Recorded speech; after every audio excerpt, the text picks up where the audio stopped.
नमस्कार, जनमुखी जी लाइव से मैं सुमान राय। दोस्तों, बिहार विधानसभा चुनाव के पहले चरण के मतदान में एक सप्ताह से कम का समय बचा है। ऐसे में सभी दलों की ओर से पूरी ताकत झोंकी जा रही है। एनडीए की ओर से जहां गृह मंत्री अमित शाह और उत्तर प्रदेश के मुख्यमंत्री योगी आदित्यनाथ बिहार के चुनावी रण में उतरे, तो वहीं महागठबंधन की ओर से राहुल गांधी ने पहली बार मोर्चा संभाला। आने वाले समय में महागठबंधन हो चाहे एनडीए, नेताओं के दौरे लगातार बढ़ेंगे और पहले चरण से मतदान से पहले सभी दल अपनी अपनी पूरी ताकत झोंकने की कोशिश करेंगे। तो बिहार में क्या माहौल बन रहा है और बिहार चुनाव को लेकर क्या स्थिति बनती दिख रही है, आज हमारे साथ हैं पायनियर के वरिष्ठ पत्रकार रमेश सिंह जी। हम उनसे जानने की कोशिश करेंगे बिहार में क्या चुनावी माहौल बन रहा है। माहौल तो मुझे लग रहा है कि बहुत कांटे की लड़ाई होने जा रही है, और जबकि जितने सर्वे आ रहे हैं उन सर्वे में तो एनडीए को थोड़ा एज दिखाया जा रहा है। लेकिन जहां तक मुझे मतलब एक थोड़ा पॉलिटिकल वो रहता है, तो उससे ऐसा लगता है कि चूंकि 15-20 साल से इन लोग की भी सत्ता है और नीतीश जो एक बहुत स्ट्रांग चेहरे थे, चूंकि 1-2 साल से बहुत फ्रंट में नहीं है, तो इसलिए मुझे लगता है कि इस बार बहुत क्लोज टक्कर होगी। अब कोई उलटफेर हो भी जाए तो बहुत ताजुब नहीं होगा। जबकि अभी एनडीए थोड़ा सा एज लिए हुए है।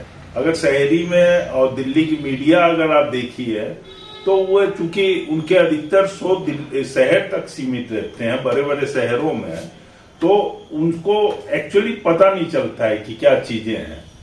आपको क्या लगता है कि इस चुनाव में क्या अहम फैक्टर होगा? इस बार तो इन्होंने तेजस्वी ने जो एक नारा दे दिया है, हर घर को एक नौकरी, वही चीज को बैलेंस करने ही में अभी लोग लगे हुए हैं। एनडीए के लिए सबसे प्रॉब्लम है जन स्वराज तो बहुत तेजी से उभरा था शुरू में, खासकर मीडिया में, सोशल मीडिया में जो उनकी स्ट्रेटेजी है जब की, तो अगर वो डैमेज लास्ट में आते आते थोड़ा स्लो हो गए, लेकिन अगर वो डैमेज करते हैं तो डैमेज एनडीए ही को ज्यादा कर रहे हैं महागठबंधन की अपेक्षा। लेकिन महागठबंधन के साथ माइनस पॉइंट ये है कि एक लालू का ऐसा रिजीम रहा है और तेजस्वी उस एंटी लेजेसी को लेके चल रहे हैं। जैसे राहुल और जो है एक गांधी परिवार के उसको लेजेसी को लेके ही अभी तक चल रहे हैं पूरी पॉलिटिक्स, और इनकी पॉलिटिक्स पूरी जो है लालू से ही मिलती है, तो इतना आसान इनके लिए भी नहीं है। एक सबसे अहम सवाल जो हमने बिहार में, जो नीतीश कुमार ने चुनाव के ठीक पहले 10,000 रुपए दिए महिलाओं को, जीविका दीदी, और पैसा देने का जो खेल है वो चाहे महाराष्ट्र में हो, चाहे झारखंड में हो, दूसरे राज्यों में, यूपी में हो, आप देखिए इसका बड़ा पॉजिटिव असर हो, तो यह कितना टिकेगा? इसका प्रभाव थोड़ा बहुत तो पड़ेगा, इसलिए कि ये जीविका जो बिहार की है ये वही है जो लाइवलीहुड मिशन यूपी में भी काम करता है, हर पूरे इंडिया में काम करता है। लेकिन अगर देखिए तो और स्टेट का मुझे बहुत ज्यादा जानकारी नहीं है, बिहार में लेकिन जीविका बहुत हिट संस्था है। जितने बड़े बड़े प्रोग्राम होते हैं जिसको हिट किया जाता है ना, उसमें जीविका के इतने बड़े कार्यकर्ता हैं, और वहाँ ये जो सेल्फ हेल्प ग्रुप जो है ये बहुत स्ट्रांग है, उतना यूपी में नहीं है। तो और ये जो महिलाओं का है ये लाभप्रद तो है, और वैसे भी लोग कहते हैं कि महिला बहुत वो होगी, लेकिन मेरा अपना जहां तक व्यक्तिगत सोचना है ना, कि महिलाएं बहुत ज्यादा अभी भी वोटिंग में बहुत ज्यादा इंडिपेंडेंट दिखती नहीं है जैसा लोग कहते हैं।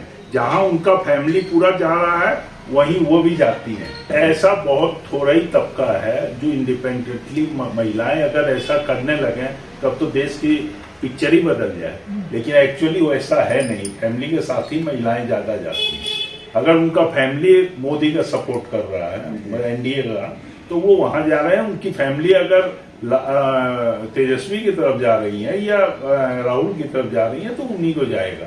जीविका का थोड़ा बहुत असर पड़ेगा क्योंकि इकोनॉमिक स्थिति अच्छी हुई है, तो पूरे घर की स्थिति अच्छी हुई है, तो घर की हुई है तो सब कहेंगे कि इसी की वजह से हुई है, इसलिए वो पूरा परिवार ही शिफ्ट हुआ है ना। इस बार क्या चिराग पासवान एनडीए की ओर से पूरी ईमानदारी से वो वोट डाइवर्ट हो पाएगा या वोट पड़ पाएगा एनडीए में, जो एकता दिखाने की कोशिश की जा रही है?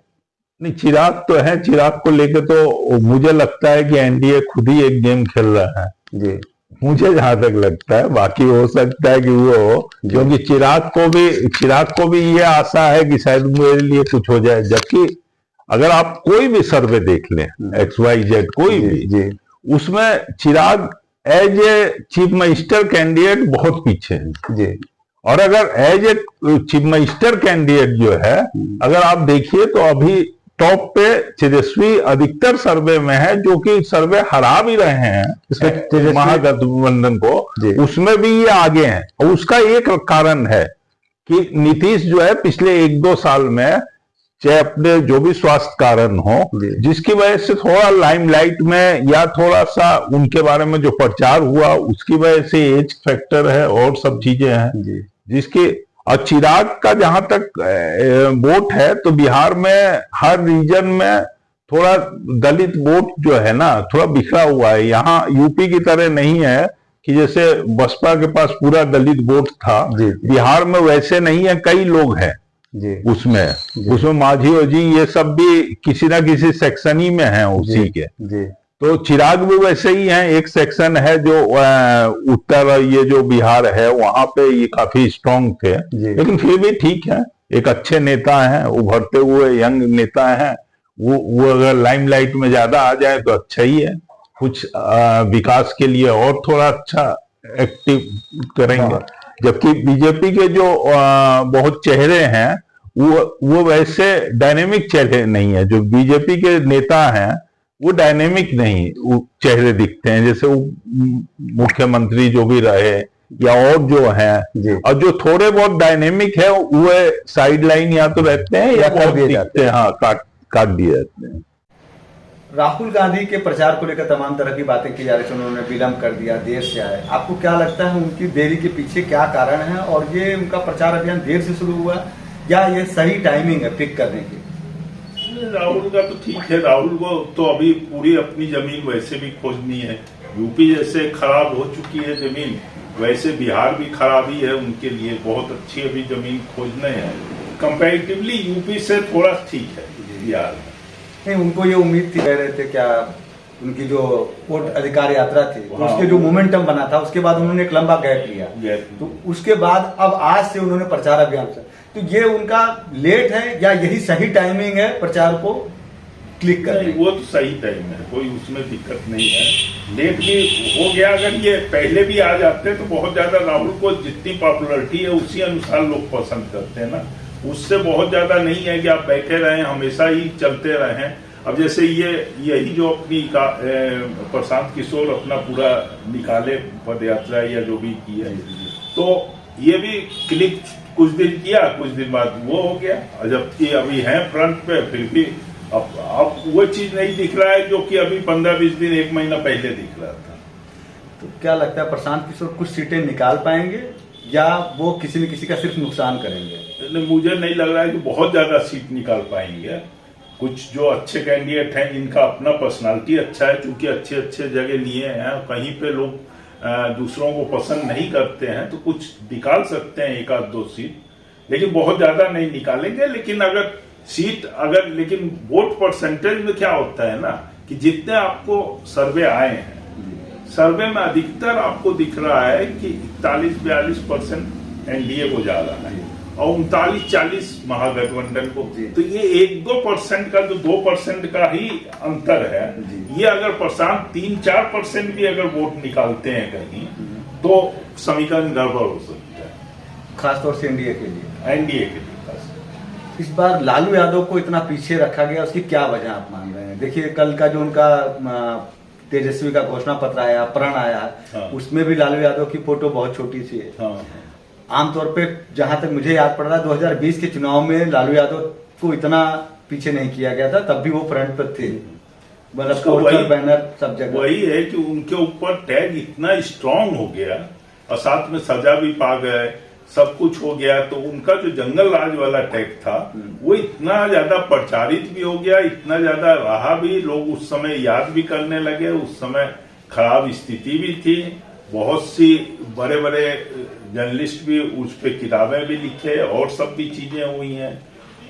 तो ये आप लगता है कि लालू यादव के जंगल राज से तेजस्वी पीछा छुड़ाने की कोशिश कर रहे हैं? हाँ, नहीं, पीछा छुड़ाना नहीं, वो तो खैर बात के उस पे नहीं, आएंगे, जैसे- लेकिन थोड़ा सोच रहे हैं कि उसे अवॉइड करें, उससे और वो क्योंकि- भी हेल्थ इशू भी है, और उन्हें लाने से नुकसान कहीं ना नहीं, पोस्टर वगैरह में भी उनको हाँ। काफी अवॉइड किया जा रहा है, छोटा किया जा रहा है क्या है। क्योंकि जितने भी एनडीए के नेता, चाहे प्रधानमंत्री जा रहे हो, अमित शाह जा रहे हो, सारा टारगेट जंगल राज और लालू की सरकार है। जबकि अगर आप देखिए तो उसके पहले जो कांग्रेस की सरकार थी, जी लालू के आने से मतलब 90 के पहले की, जी जी 80 के आसपास भी, 90 उसके तक- बाद जो कांग्रेस की सरकार थी तभी काफी लॉ एंड ऑर्डर इशू ज्यादा होने लगे, 89 तक तो थी ही कांग्रेस की हाँ।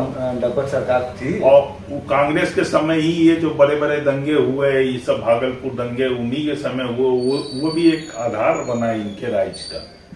और उसके पहले भी मैं देखता था, जब हम लोग कभी कभी, बिहार का मैं भी रहने वाला हूँ, तो बिहार में जब हम लोग कभी कभी रात को सिनेमा चले जाते थे और गांव से पैदल ही चले जाते थे, कोई वैसा नहीं था। लेकिन बाद में संजोग से मेरा ससुराल भी वहीं रहा, तो भागलपुर जैसे शहर में जहाँ मेरा ससुराल जो है साबोर है, वहां से 10 किलोमीटर पे, जिसके बीच में एक एग्रीकल्चर यूनिवर्सिटी है और एक इंजीनियरिंग कॉलेज है, 7 बजे के बाद कोई सवारी नहीं मिलती थी। आज स्थिति ये लालू के राज में, ये लालू के राज में कह लीजिए कि इतनी खराब स्थिति हो गई थी, डर हो गया था कब कहाँ क्या हो जाएगा। तो लेकिन इसके पहले कांग्रेस में ही शुरू हो गया था। ये ऐसा नहीं है कि लालू में थोड़ा बढ़ गया, जो संभलना चाहिए था वो संभला नहीं। ये संभला तब जबकि ये आए हैं 2005 के बाद, थोड़ा लॉ एंड ऑर्डर ठीक होने लगा, उसमें डेवलपमेंट फैक्टर ज्यादा काम किया, ये पुलिस फैक्टर तो कम काम किया, डेवलपमेंट फैक्टर ज्यादा इसलिए किया कि उस पर हाईवे बन गया तो उस पर ट्रैफिक आ गई, तो ट्रैफिक आ गई तो ये सब कम हो गया, लूट का सवारियां आपको इजिली मिलने लगी। आप अपनी सवारी है तो कोई दिक्कत नहीं है, और वैसे भी मतलब पब्लिक सवारी भी मिल जाती है आपको। नीतीश का सारा कार्यकाल इतना अच्छा चला, तो ये हाल के वर्षों में आप अपराध क्यों इतना बढ़ा है? फिर एक बार बिहार में आप देखेंगे इधर हाल में पिछले 1-2 साल में और पिछले 5-6 महीने में तो बहुत तेजी से अपराध बढ़ा है। इसकी क्या वजह है आपके लिए? इसका यही वजह है ना, जब भी कोई गवर्नमेंट जो फ्री हैंड बहुत नहीं रहती है या कमजोर होने लगती है, या फिर उसके में बहुत ज्यादा सत्ता का वो आ जाता है, तो सब ठीक है, हमें कौन चैलेंज करेगा, तो ये थोड़ा सा वो होने लगता है। या नीतीश का सरकार पर से नियंत्रण ही खत्म हो गया, आपको लगता कह है? सकते हैं। कि पूरा चुनाव सिर्फ जाति पर ही आपके हिसाब से निर्भर करेगा, या चीजें जो तेजस्वी के बड़े बड़े वादे हैं, जो सपने वो दिखा रहे हैं बिहार बदलने का, उसका भी कुछ फर्क पड़ेगा? ये कास्ट फैक्टर पूरे देश की समस्या है, केवल बिहार में ज्यादा लाइमलाइट है, यूपी में भी वही फैक्टर चलता है, हर जगह चलता है, बड़े बड़े इंस्टीट्यूशन में चलता है।